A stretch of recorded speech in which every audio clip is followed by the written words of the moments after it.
Sejarah Kebun Raya Bogor. Peperangan yang terjadi di Eropa menyebabkan Belanda mengalami kelesuan, kerajaan Belanda pun mengembangkan ilmu pengetahuan. Maka dikirimlah Cornelis Theodorus Elout dan GAGP. Baron van der Capellen ke Indonesia dengan Profesor Caspar George Karl Reinwardt selaku penasehat berkebangsaan Jerman yang berpindah ke Belanda. Yang kemudian pada tahun 1816 diangkat menjadi Direktur Pertanian, Seni, dan Pendidikan untuk Pulau Jawa.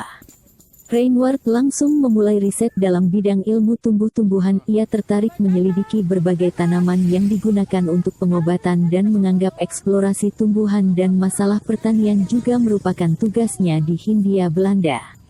Kemudian ia memutuskan untuk mengumpulkan semua tanaman ini di sebuah kebun botani di sekitar halaman Istana Bogor yang sebelumnya didiami oleh Letnan Gubernur Thomas Stamford Raffles bersama istrinya Olivia Mariamne Raffles.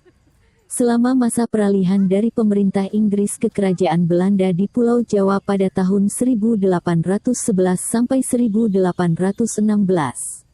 Melalui bantuan seorang ahli botani William Kent, lahan yang awalnya merupakan halaman Istana Bogor dikembangkan menjadi sebuah kebun yang cantik. Raffles menyulap halaman istana menjadi taman bergaya Inggris klasik. Inilah awal mula Kebun Raya Bogor dalam bentuknya yang sekarang.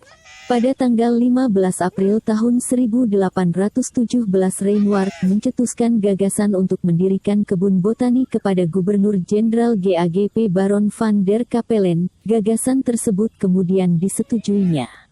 Akhirnya, tanggal 18 Mei tahun 1817 Gubernur Jenderal GAGP van der Capellen secara resmi mendirikan sebuah kebun raya di kota Bogor, yang saat itu disebut Buitenzorg, dari bahasa Belanda yang berarti tidak perlu khawatir dengan nama Slensplantentuin te Buitenzorg. Pendiriannya diawali dengan menancapkan ayunan cangkul pertama di bumi Pajajaran sebagai pertanda dibangunnya pembangunan kebun itu. Yang pelaksanaannya dipimpin oleh Reinwardt sendiri, dibantu oleh James Hooper dan Weken kurator kebun botanikau yang terkenal di Richmond, Inggris. Sekitar 47 hektar tanah di sekitar Istana Bogor dijadikan lahan pertama untuk kebun botani. Reinwardt menjadi pengarah pertamanya dari 1817 sampai 1822. Kesempatan ini digunakannya untuk mengumpulkan tanaman dan benih dari bagian lain Nusantara. Dengan segera Bogor menjadi pusat pengembangan pertanian dan hortikultura di Indonesia. Pada masa itu diperkirakan sekitar 900 tanaman hidup ditanam di kebun tersebut. Reinwardt juga menjadi perintis di bidang pembuatan herbarium. Ia kemudian dikenal sebagai seorang pendiri Herbarium Bogoriense. Pada tahun 1822 Reinwardt kembali ke Belanda dan digantikan oleh Dr. Karl Ludwig Blume yang melakukan inventarisasi tanaman koleksi yang tumbuh di kebun.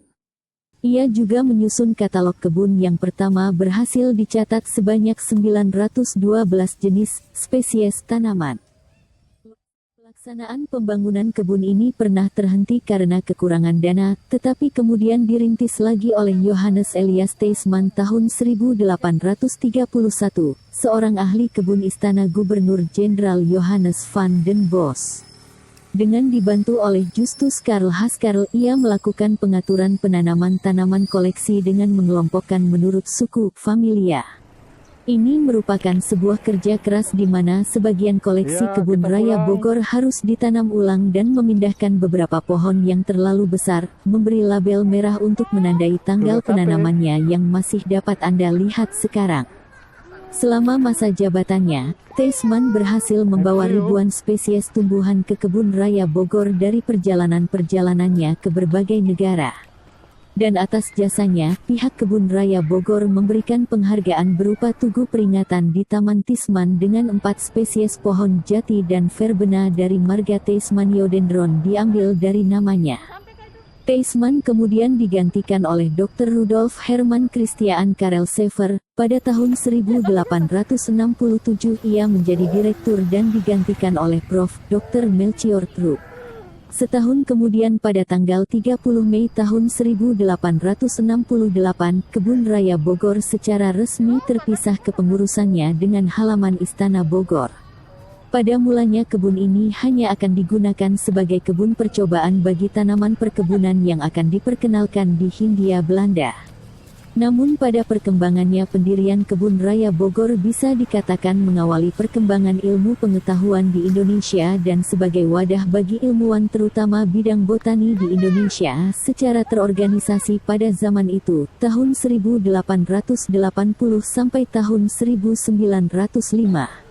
Dari sini lahir beberapa institusi ilmu pengetahuan lain, seperti Bibliotheca Bogoriensis, 1842, Herbarium Bogoriense, 1844, Kebun Raya Cibodas, 1860, Laboratorium Truk, 1884, dan Museum dan Laboratorium Zoologi, 1894.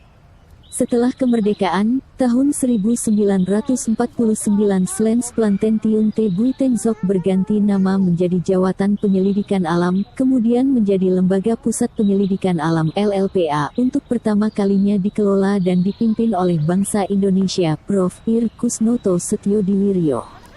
Pada waktu itu LPPA punya 6 anak lembaga, yaitu Bibliotheca Bogoriensis, Hortus Botanicus Bogoriensis, Herbarium Bogoriensis, Truk Laboratorium, Museum Zoologicum Bogoriensis, dan Laboratorium Penyelidikan Laut. Pada tahun 1956 untuk pertama kalinya pimpinan kebun raya dipegang oleh bangsa Indonesia yaitu Sujana Kasan menggantikan J. Douglas. Terkait dengan pengembangan koleksi tanaman yang sesuai dengan iklim di Indonesia, Kebun Raya Bogor membangun beberapa cabang kebun raya lainnya.